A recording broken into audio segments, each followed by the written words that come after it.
komentaryo, isyu, serbisyo publiko. Aksyon Radio! Sa Bacolod, Aksyon Radio! Aksyon Radio!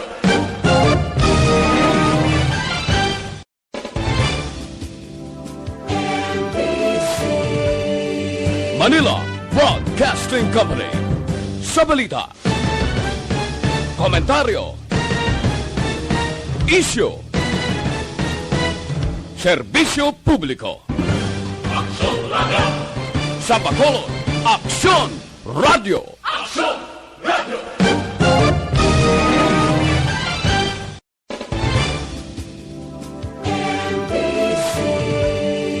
Manila Broadcasting Company.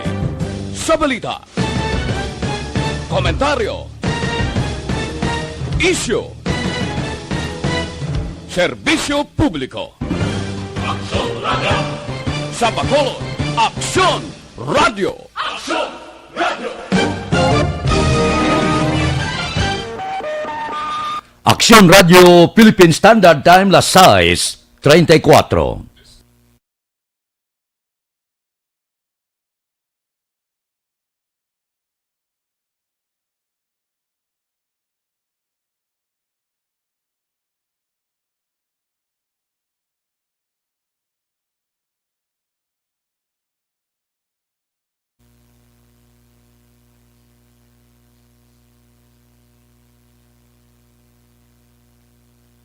Pinakainit na balita sa bilog na probensya kag nasyon. Action Reports. Second portion. Patas kag balanse na komentaryo sa mga issues kag mga balita nga nagaapekto sa pulyo sa adlaw-adlaw nga tanan. Action Reports. Second portion. Upod sa veterano kag respetado nga komentarista. Action Fred Salanga. Karon nga adlaw Huwebes, Pizza 24 na bulan sa Disyembre tuig 2020. Uy, isa na lang kaadlaw ang nabilin. Merry Christmas na. 8 diyas na lang ang nabilin. Sug-alawon ta na ang tuig 2021. Ano ang palaaboton naton? Ano ang ginapaabot naton pagbukas ang 2021? Kahapon, madamo sang mga reaksyon ang aton mga kauturan. Labinigit ang miyembro sang security system. Ining SSS naton nga bangod may 13% nga pagtaas ang monthly contribution sa masunod nga tuig. Ining monthly contribution may mga reaksyon ang pila naton ka manugbayad nya nga ang pataasa naton ang aton contribution. Para sa akon maayo ini. Para sa long-term viability sang pension fund nga aman kung nagadugang kamo sang 13% sang inyo kontribusyon para man ini sa inyo sini palaabuton.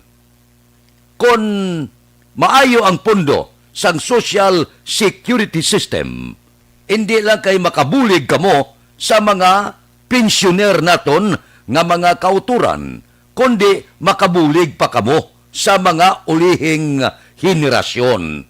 Amo niya pananaw ko hindi ka mo magkahilak nga aman. Kaya ang inyo monthly contribution, daw inyo lang inaalkansiya sa inyo palaabuton nga aman. Ang tanan, wala gaus-os ang edad. May tani kon pag edad mo 60, gabalik ka sa 59, pero wala, gataas ka lang nga gataas. Pag abot mo 60 anyos, abot silingon, makakuha ka na sang imo sini nga pensyon. May lamsam ka pa nga di 18 kabulan. Ambot silingon, hindi pagkahilaki. Ang nakita ko ang 13%. Kay para man ina sa palaabuton mo, abyan, galakat na panahon, gatigulang ka man. Hasta makalapot ka 60. Pag abot mo 60, kag ini mga ulihing tubo, kun kumplito ang pundo, gihapon puno ang pundo sang social security system, tubtubuhi ikaw, may pensyon ikaw. Amo na ginasiling niya, daw alkansiya ina, ang 13% nga ginbayad ninyo para sa palaabuton, Bulig mo na sa mga nagapensyon subong, hindi naman ina sila maglawig, hindi naman ina sila mag-edad 200. Pagkatapos, para sa buwas damlag sa mga kaapuhan ninyo sa ulihing henerasyon nga pag-abot sa tal nga oras nga pagsanto nila si Sinta makabaton man sila sang pensyon kon ang pondo intact gadugang sa social security system. So para sa ako niya maayo ini hindi pagkailaki kay buwas damlag mapustlan mo ini para sa imo kag sa mga ulihing henerasyon sa kabataan mo kag sa inyo kaapuhan. Aksyon Radio Philippine Standard Time las 6:38. Mabalik kami pagkatapos ini.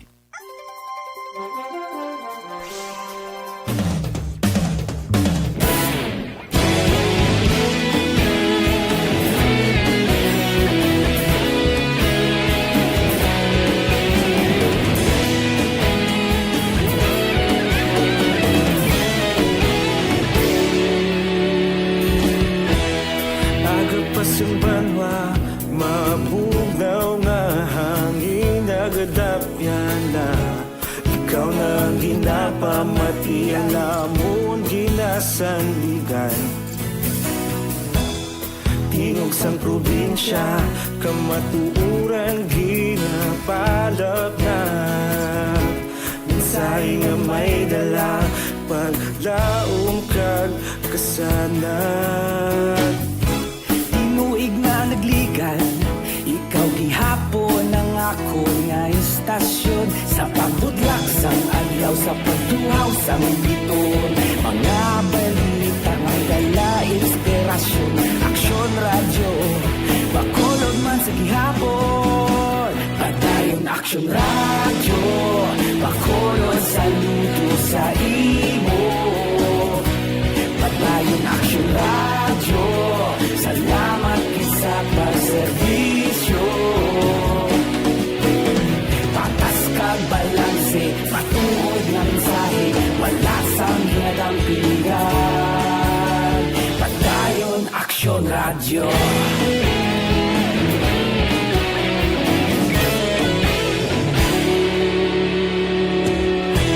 Pagkulong nun kag negrosanon, inyong nga pamatian.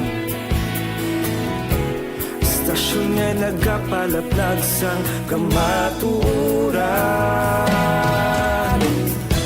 Mabakod nga prinsipyo, reporter handa sa serbisyo. Kahapon, karong kag sa gihapon, kita magapadayon.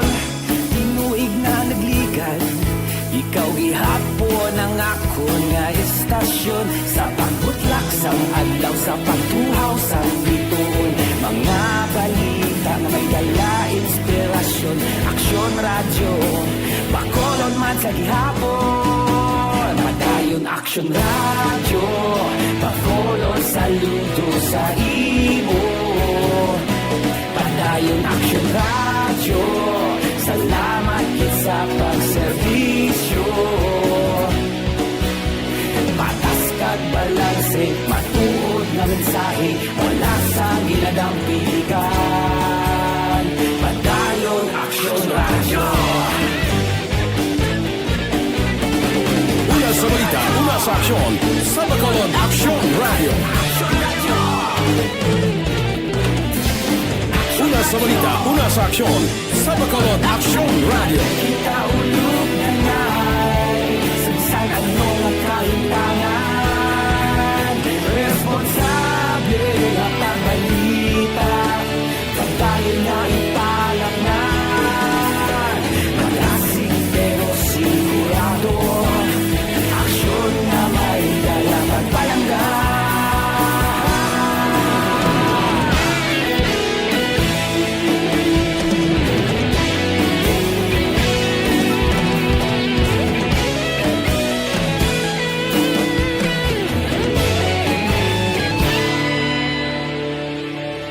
Padayon aksyon radyo, bakolod saludo sa imo.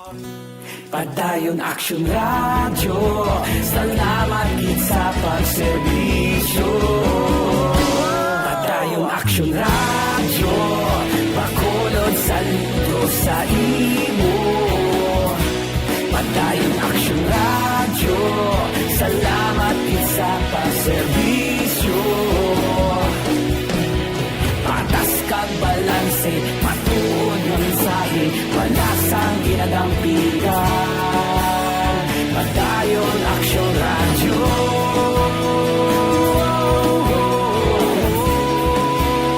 Padayon Action Radio.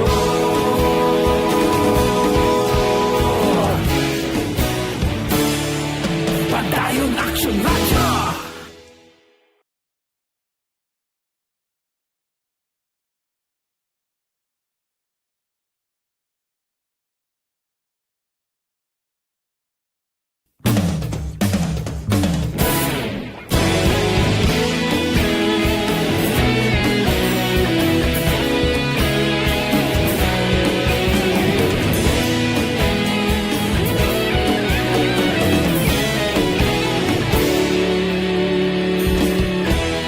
Agapasang banwa, mabugaw nga hangin nagadapyan na. Ikaw nang ginapamatian namon ginasandigan. Tingog sang probinsya, kamatuuran ginapalap na. Mensahe nga may dala, paglaong kag kasanat. Tinuig na nagligan, ikaw gihapon ang ako nga istasyon. Sa pagdudlak sang adlaw, sa pagtuhaw sang biton. Mga balita nga dala inspirasyon. Action Radio, bakulod man sa gihapon. Padayon Action Radio, bakulod sa luto sa imo. Padayon Action Radio, salamat isa pa serbisyo. Philippine Standard Time, las 6:45 na sa inyo pag-ehersisyo ni magkalipat ha, mag-detoxify.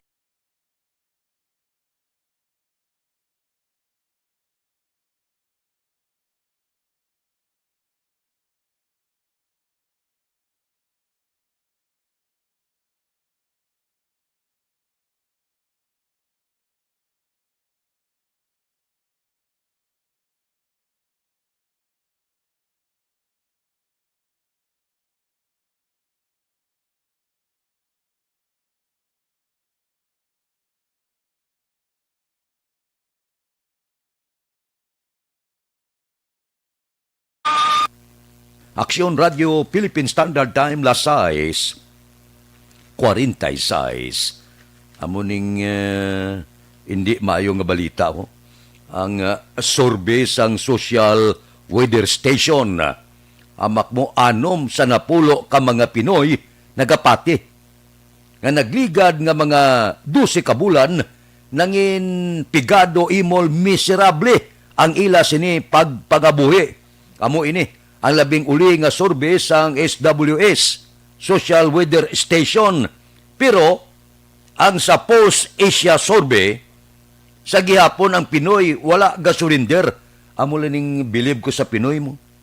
Nagalaom gihapon nga mangin maayo ang lakat sa ila pangabuhi sa tuig 2021. Iyan niya sang Pulse Asia Survey. Ang SWS na nagasiling, anom gid, sa napulo ka Pinoy nagapati ng miserable ang ila pangabuhi. 24% lang ang nagpahayag nga ila pangabuhi ng pareho sa nagligad nga tuig. Hindi maayong balita kag survey, bangod ang kaibulon mabatyagan gid. Hindi man na malipod Kag ang tanan ginabasol ini sa pandemic sa COVID-19. Pinsarabla, pila ka bulan nga wala biyahe mga driver. Pila ka bulan nga nagsirira ang lagko nga mga negosyo, hotel kag iban pa. Igo man nagagmay nga mga negosyante. Puerte nga arangkada. Puerte nga pag-antos ang aton pumuluyo bangod sa COVID-19.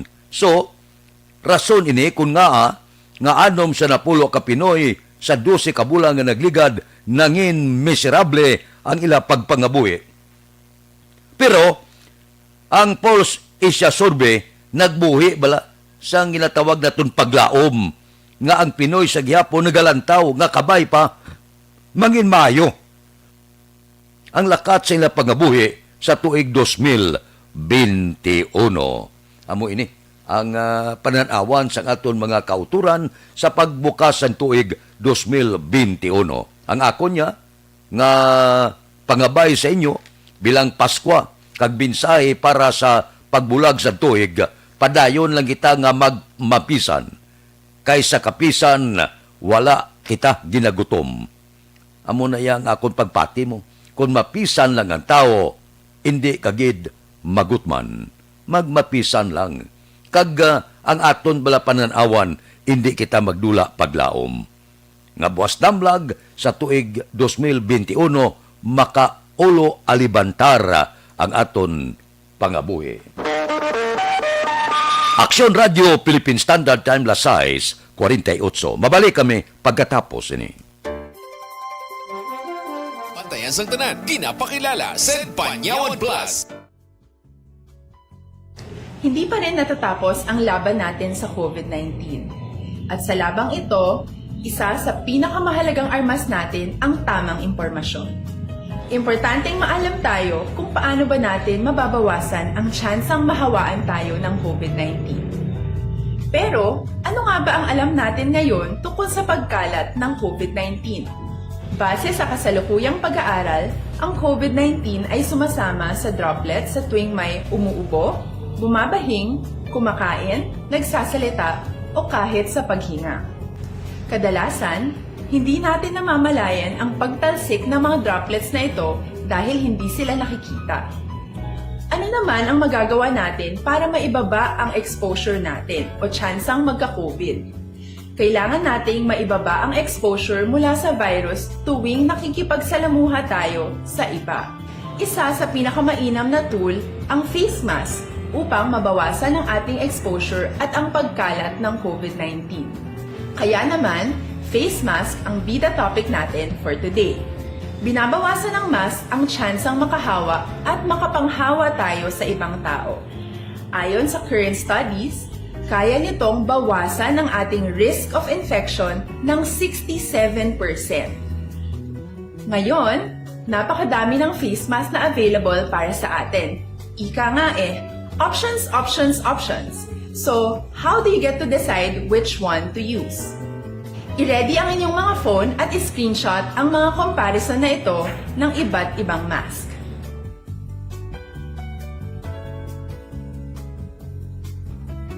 Ngayon, alam na natin na maaari tayong gumamit ng cloth mask. Alalahanin po na hindi pwedeng i-side A at side B ang cloth mask.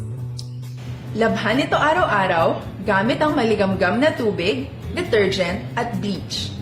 Para naman po sa mga medical or surgical mask, tandaan na hindi ito maaaring i-recycle. Itapon na ito pag madumi na, basa na, o gamit na. Samantala, ilaan naman po natin ang mga N95 mask para sa ating mga healthcare workers na patuloy na nakikipaglaban sa COVID-19.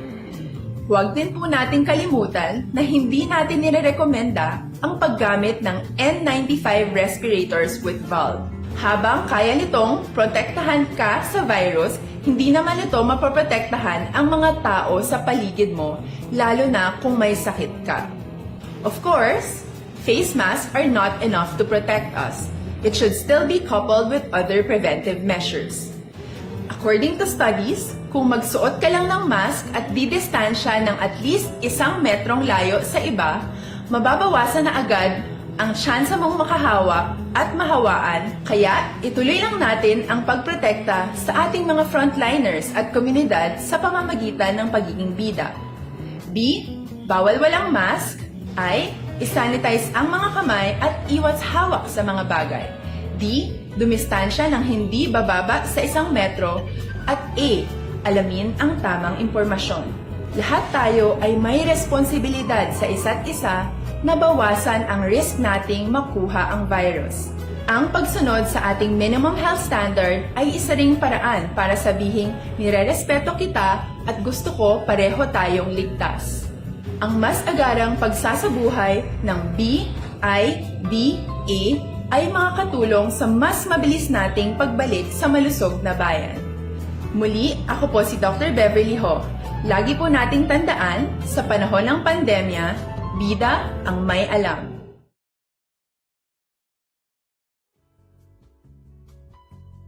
Hindi pa rin natatapos ang laban natin sa COVID-19. At sa labang ito, isa sa pinakamahalagang armas natin ang tamang impormasyon. Importanteng maalam tayo kung paano ba natin mababawasan ang tsansang mahawaan tayo ng COVID-19. Pero, ano nga ba ang alam natin ngayon tungkol sa pagkalat ng COVID-19? Base sa kasalukuyang pag-aaral, ang COVID-19 ay sumasama sa droplets sa tuwing may umuubo, bumabahing, kumakain, nagsasalita, o kahit sa paghinga. Kadalasan, hindi natin namamalayan ang pagtalsik ng mga droplets na ito dahil hindi sila nakikita. Ano naman ang magagawa natin para maibaba ang exposure natin o tsansang magka-COVID? Kailangan nating maibaba ang exposure mula sa virus tuwing nakikipagsalamuha tayo sa iba. Isa sa pinakamainam na tool ang face mask upang mabawasan ang ating exposure at Aksyon Radio Philippine Standard Time Lasay 54. Gainit subong ang isyo. Manugtakop ng tuig sa ibalik nga silot nga kamatayon. Ang ginhimo nga tapalan amo ini si Jonel Nuesca katapos sa kapulisan nga naglutang sa Mag-Iloy.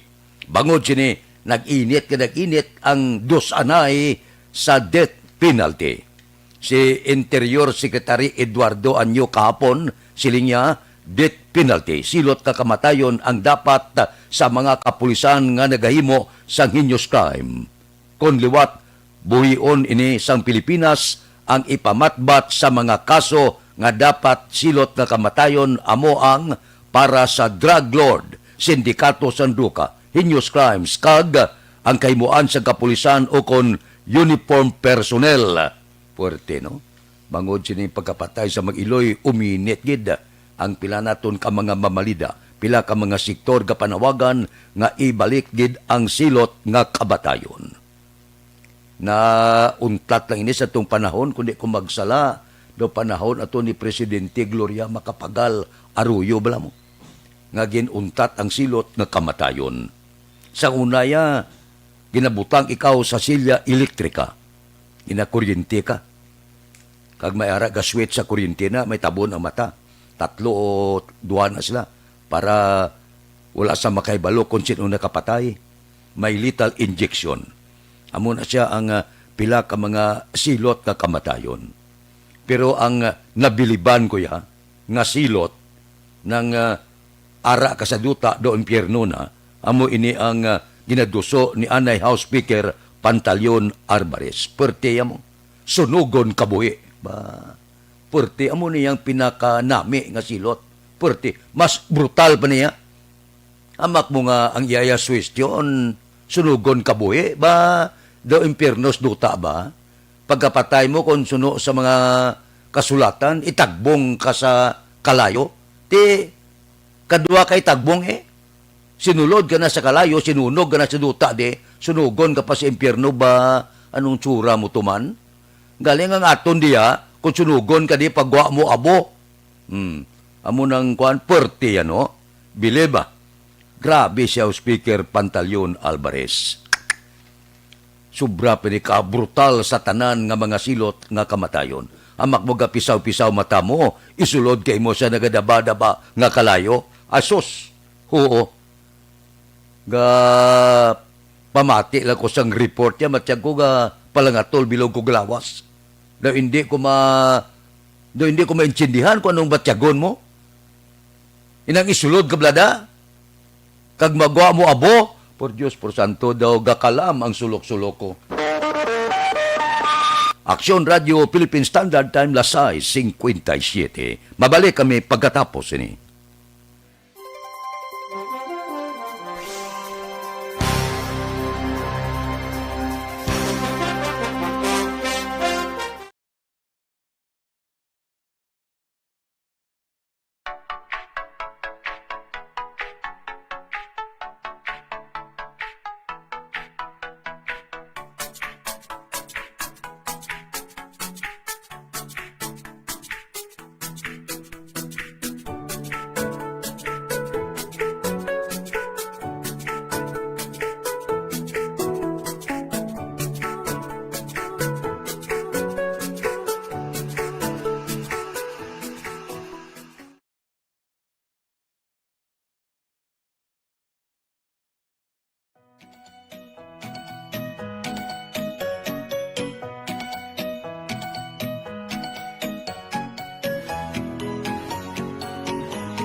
Aksyon Radio Philippine Standard Time, La City 2, standby na. Sa aton Aksyon Balita Morning Edition, liwat magadulong sa aton sa mga balita lokal, national, international, sports, kag artista. Upod kita, kay Aksyon Boy Duran, kag Aksyon Eden Aboso. Aksyon Fred Salanga, una sa balita, una sa aksyon, sa Bacolod, Aksyon Radio.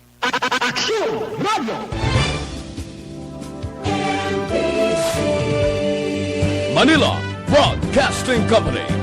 Sa balita, komentaryo, issue, serbisyo publiko. Aksyon Radio. Sa Bacolod,